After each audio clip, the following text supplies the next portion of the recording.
kind of religion do we need?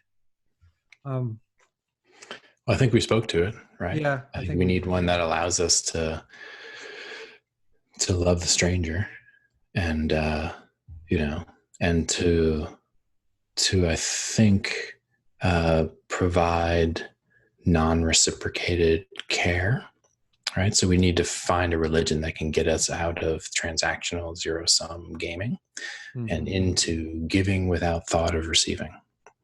That there needs to be profound generosity and compassion instilled in the human heart, and that's part of what allows us to love the stranger. That's the basic thing, yeah. Yeah, and so yeah, in a sense, I would like to see, and it's funny because in my experience, a lot of the religion that we're currently seeing has to do with state experience, and kind of like, in a sense, the cultivation of personal meaning and the kind of like deepening of intensity of personal meaningfulness, which is important. And so, like sitting and meditating and trying to attain satori or something. Exactly. Like that. That's exactly. Or doing drugs, right? Or doing psychedelics and having all these incredible sort of wild experiences. Right. But there's something missing. And so, maybe the ethical part of that. The ethical part of that, and again, how the communal part of that too. Do those things help you love the stranger? And will those things allow you to give non-reciprocated care and concern to people? And so that's just the question that needs to be asked. And so I think, there's an element of explicit emphasis on service and charity that one finds in some of the Judeo-Christian traditions, which could give a shit if you can meditate. And what your state experiences are and how many plant journeys you've been on. Yeah, well, that's why the sort of the East and the West have to kind of meet on that level. They do. They do. They absolutely. We need all of the yogas from the East, right? We do, because otherwise it's too hard to give. Otherwise, it's too hard to give, and you don't have. And we need to be able to integrate. We need to have wisdom, right? We need to. But we also need to have history, and the categories of the stranger, which don't exist once you're up and out in Satori.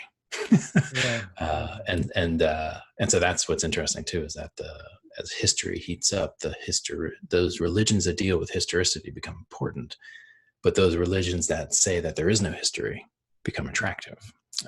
And that's one of the situations we're in, that you can see, in a sense, some of the religions as a way out.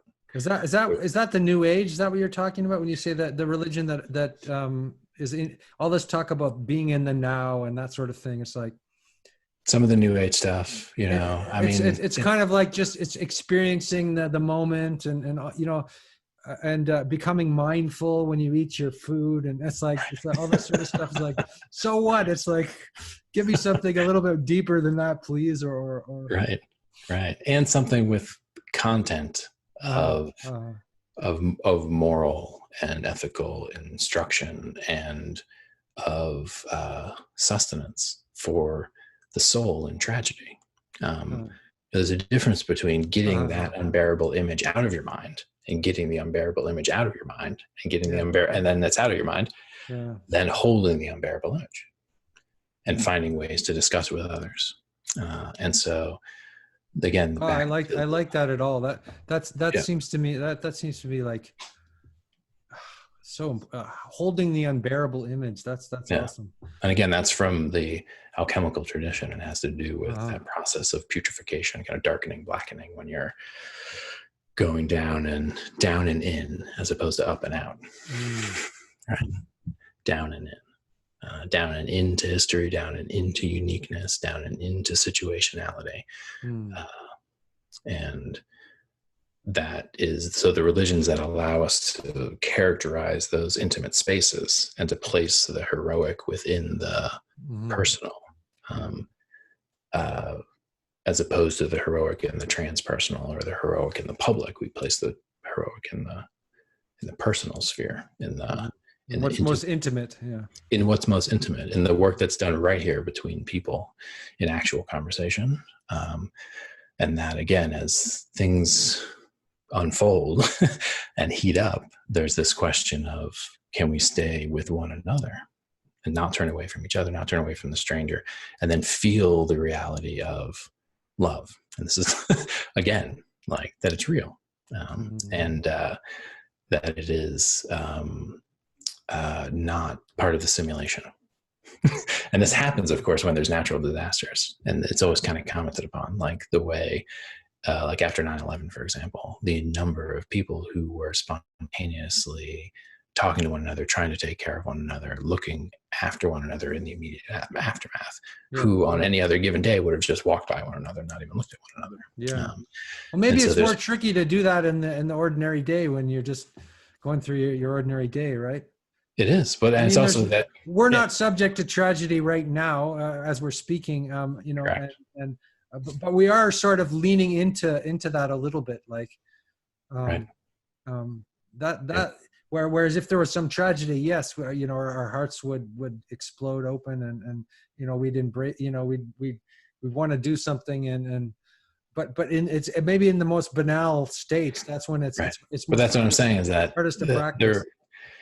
You know, there's no like day to day or every day right now in those parts of Australia. Like there's not like a daily routine that people are stuck in.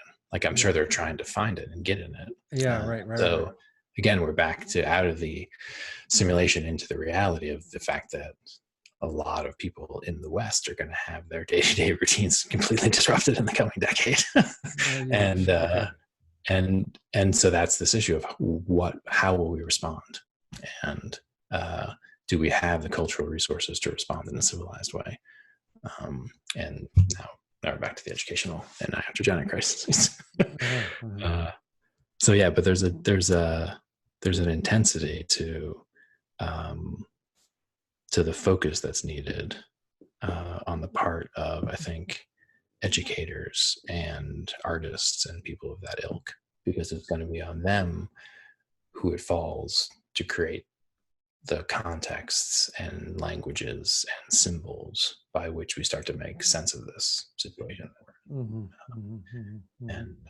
so yeah, I'm trying to draw more and more people up to that level of creative endeavor and need, because what's existing now in the culture is just not enough for people to be able to make sense of what's happening in their lives. No, there's nothing there, right? So they look for more and more and more and more and more, so they get many hours of content, but never actually the thing that's going to get them something that would allow them to step away from the content and solve a problem.